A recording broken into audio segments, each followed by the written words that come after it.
Hello, basketball people, we have news. Let's go to more news about the Golden State Warriors. I ask you to give a thumbs up and subscribe to my channel, as I am a Warriors fan. Jonathan Kuminga's problems are only growing, and one solution would be a trade for the young and promising Josh Giddey from the Chicago Bulls. The point guard showed he could be the centerpiece of an offensive attack and used his skills to facilitate the offense very well. With the Bulls, Giddey averaged 14.6 points, 8.1 rebounds, 7.2 assists, and 1.2 steals per game, shooting 37.8% from three-point range. Giddey is only 22 years old, so there's still plenty of time for him to continue improving his game. The Chicago Bulls and Golden State Warriors are caught in stalemates with restricted free agents Josh Giddey and Jonathan Kuminga, respectively. These dilemmas could stretch into September, and possibly up to the qualifying offer deadline on October 1st. There's even the possibility of those players accepting their qualifying offers, something the teams would like to avoid, if possible. Kuminga has made it known that he doesn't want to be back in the Bay, and the easiest way to do that is to accept the qualifying offer and enter unrestricted free agency next offseason. Meanwhile, Josh Giddey would like to be back in Chicago, but he is firm on his asking price of $30 million annually, while the Bulls have been offering around the $20 million range annually. And until the Bulls increase their offer, Giddey won't want to sign. Former Miami Heat legend Udonis Haslem provided the perfect solution on ESPN: trade them for each other. I'm looking around. I'm looking at the Chicago Bulls and I'm looking at the Golden State Warriors and I'm saying Josh Giddey looked like a guy that could fit great over in Golden State and Jonathan Kuminga looks like a guy that possibly could fit good in Chicago, Haslem started. I remember reading an article just a little while ago where Josh Giddey's father said that there was interest from Golden State in Kuminga, but OKC took him at 6, and they said that Golden State would take him at 7, Haslem continued. So I'm just saying, this might be a solution. I'm no GM. This might be above my pay grade, guys. But this might be a solution to some people's problems. The issue with a Giddey-Kuminga sign-and trade. A Giddey-Kuminga swap would solve a lot of issues, but it's nearly impossible to pull off a sign-and trade for one restricted free agent, much less both teams trading one away. Golden State has already noted that they don't want to trade away Moses Moody or Buddy Hield, who would almost assuredly have to go in a sign-and trade to make everything work. Likewise, Chicago doesn't want to trade away Ayo Dosunmu and would rather get rid of Nikola Vucevic, who the Warriors aren't interested in trading for anymore. Further complicating it is the tax implications in a sign-and trade, as it caps teams out at the tax aprons. But the Warriors only have 9 people on the roster right now.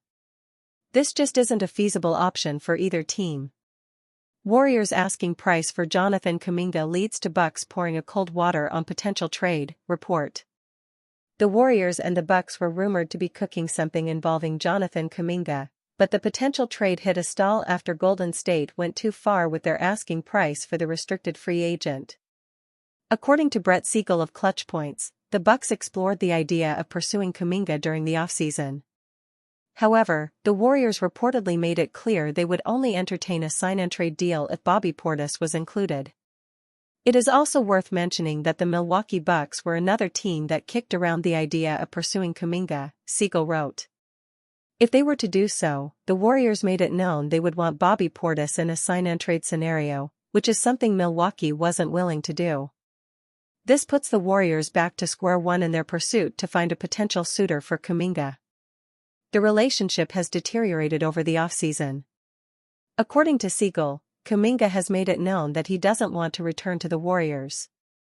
Kuminga is not budging and continues to passively let it be known he does not wish to return to the Warriors, Siegel wrote.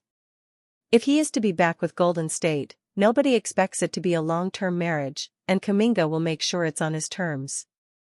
The Warriors have previously offered a contract extension of around 2 years, $45 to $50 million, but Kuminga wants no part of it because it comes with a second-year team option and without any no-trade clause. For someone in his early 20s and averaging around 15 ppg, that deal is far too short-sighted. However, the Warriors are in an advantageous position given the economics of the league. No team may be able to give Kuminga a $30 million AAV long-term deal, which he desires, due to cap space. With the offers and potential suitors not lining up easily, the Warriors know Kuminga has no option but to see what Golden State wants to do with him. Tension between Warriors, Jonathan Kuminga escalate in recent reports. The large majority of teams in the NBA have already finished their free agency moves and are looking to move on to the start of the regular season with their rosters set. This isn't the case for the Golden State Warriors.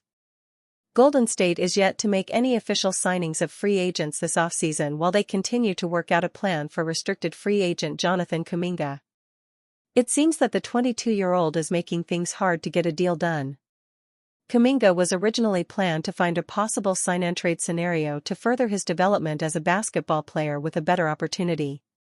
He's made it known that he doesn't want to play under franchise stars like Jimmy Butler and Stephen Curry and wants to make more money somewhere else. Come to find out that Golden State doesn't want to take action on any of Kuminga's aspirations, and the relationship between the franchise and the player is getting dramatic. Kuminga is not budging and continues to passively let it be known he does not wish to return to the Warriors. If he is to be back with Golden State, nobody expects it to be a long-term marriage, and Kuminga will make sure it's on his terms. At least, that's the notion being received as a result of this standoff continuing into mid-August, Siegel wrote on Thursday. Whether Jonathan Kuminga gets his wish or remains with the Golden State Warriors next season remains to be seen, but tensions are running high and teams around the league are taking note of this. Heat gift Warriors their next trade target after dumping former Jimmy Butler teammate. Certainly one to keep an eye on. The Golden State Warriors may still need to finalize their roster this offseason, but you can already note down a potential mid-season trade target to monitor after the Miami Heat and Brooklyn Nets executed a deal on Friday. According to ESPN's Shams Charania, the Heat have dumped Jimmy Butler's former teammate Haywood Highsmith to the Nets for salary relief. Miami have also sent an unprotected 2032 second-round pick in the trade, while Brooklyn have sent a 2026 second that likely won't convey given its protected 31-55. Warriors should keep an eye on Haywood Highsmith. Highsmith is set to make $5.6 million in the final of his 2-year deal, with the trade coming as somewhat of a surprise given the 6 feet 7 inches forward enjoyed the biggest role of his career last season. Much of that may have had to do with the absence of Butler, who was suspended and missed considerable time early last season, before he was eventually traded to the Warriors in a blockbuster deal in February. Even regardless, Highsmith averaged career highs in games played, 72 minutes, 24.6 points, 6.5 assists, 1.5 steals, 0.9, and blocks, 0.5. He also averaged 3.4 rebounds and shot a respectable 38.2% from three-point range. Having shot 39.6% during the 2023-24 season. Heat shed Highsmith's salary to lessen their salary bill. Nets send Miami a 2026 second-rounder that is protected 31-55. While the Heat have made the deal to shed salary and open a roster spot for another potential move in the near future, the Nets have done it to essentially buy a second-round pick and will now hope to rehabilitate Highsmith's value to be able to flip him for positive value later down the track. Brooklyn can trade Highsmith again within the next 2 months so long as it doesn't include another player, but there's little to no chance that happens given the 28-year-old is dealing with a knee injury. He is expected back by opening night, giving the Nets a period where they can try to boost his value and potentially acquire another second-round pick or two by the deadline. Trading for Highsmith doesn't make much sense right now, but he could easily become a target for the Warriors mid-season depending on how the rest of their roster shapes up and how their campaign begins in October. Golden State could do with another 3-and-D type forward, with Highsmith holding extra value in having already built chemistry with Butler following their 150 games together. Whether it's at the Warriors or elsewhere, don't expect Highsmith to be part of the Nets roster by the end of next season. Cold hard Moses Moody truth Warriors fans must accept. He might not be what they hope he is. As the Golden State Warriors have sought out a potential sign-and-trade for restricted free agent Jonathan Kuminga this offseason, their unwillingness to include young wing Moses Moody in any trade discussions has essentially made a deal impossible. Yet, although Moody took large strides forward this season into becoming a valuable 3-and-D player, the Warriors must accept that it is highly possible that he never fully becomes an elite perimeter shooter, severely harming his value as a potential starter going forward. If things do not go exactly according to plan, it is a real possibility that Golden State may have made a massive mistake this summer in opting to hold on to Moody.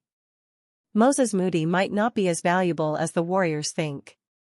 Drafted 14th overall by the Warriors in the 2021 NBA Draft, Moody has been a significant piece in the organization's attempt to build and retain a young core to develop alongside superstar Stephen Curry. Now, with his significant steps in his development this past season, it appears as though Moody's skill set might finally be blossoming. Through 74 games last season, Moody averaged 9.8 points, 2.6 rebounds, and 1.3 assists while shooting 37.4% from beyond the arc. In addition to this uptick in his offensive production, Moody also started a large swathe of games following the Jimmy Butler acquisition, helping to anchor one of the league's best defenses down the stretch of the regular season. Yet, despite his rapid growth on both sides of the floor, Moody's perimeter shot was still largely inconsistent. While his 33.3% shooting clip from beyond the arc in the playoffs can be attributed to a lingering hand injury that was fixed surgically this offseason, Moody was still largely unable to put together a series of remarkable shooting performances throughout the course of the entire regular season. Moreover, in his other 3 seasons with the Warriors, Moody has respectively shot 36.4%, 36.3%, and 36% from three-point range. While Moody looks to be developing into a valuable role player, is a 36% three-point shot viable enough for a 3-and-D starter? Golden State, in allowing their unwillingness to move Moody to effectively prevent any real talks materializing around a blockbuster trade for Josh Giddey of the Chicago Bulls, has expressed a significant amount of faith in Moody's ability to continue taking large strides in his development. Yet, Moody's numbers to this point signify that there is a real possibility he could remain an inconsistent three-point shooter, and, in holding on to Moody this offseason at the expense of a potentially difference-making trade, the organization has taken a massive risk. Therefore, although Moody has already become a cost-effective role player for the Warriors, fans must accept that there is a possibility that that is all he might ever be.